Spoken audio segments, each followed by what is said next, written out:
नमस्कार शेतकरी मित्रांनो, राज्यातील शेतकऱ्यांच्या कर्जमाफीच्या संदर्भात राज्य शासनाच्या माध्यमातून अतिशय महत्त्वाचा व दिलासादायक असा निर्णय दिनांक 22 जून 2026 रोजी घेण्यात आलेला आहे.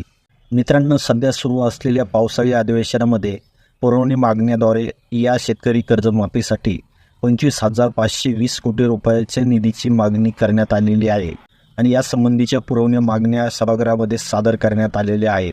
आणि हीच मागणी करण्यात आलेली रक्कम कर्जमाफीसाठी पात्र झालेल्या शेतकऱ्यांच्या बँक खात्यामध्ये वितरित करण्यासाठी आज राज्य शासनाच्या माध्यमातून पुढील प्रक्रिया सुरू करण्यात आलेली आहे. ही योजना राबविण्यासाठी एक नवीन लेखाशीर्ष निर्माण करण्याच्या संदर्भात पुण्यश्लोक अहिल्यादेवी होळकर शेतकरी कर्जमुक्ती योजना 2026 जाहीर करण्यात आलेली आहे.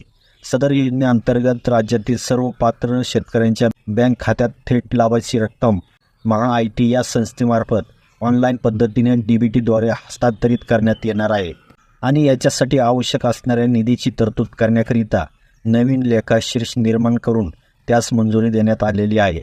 यामुळे जी काय रक्कम कर्जमाफीसाठी उपलब्ध करून दिली जाईल ती रक्कम या नवीन लेखाशीर्ष यांच्या माध्यमातून पात्र लाभार्थी शेतकऱ्यांच्या खात्यामध्ये क्रेडिट केली जाणार आहे.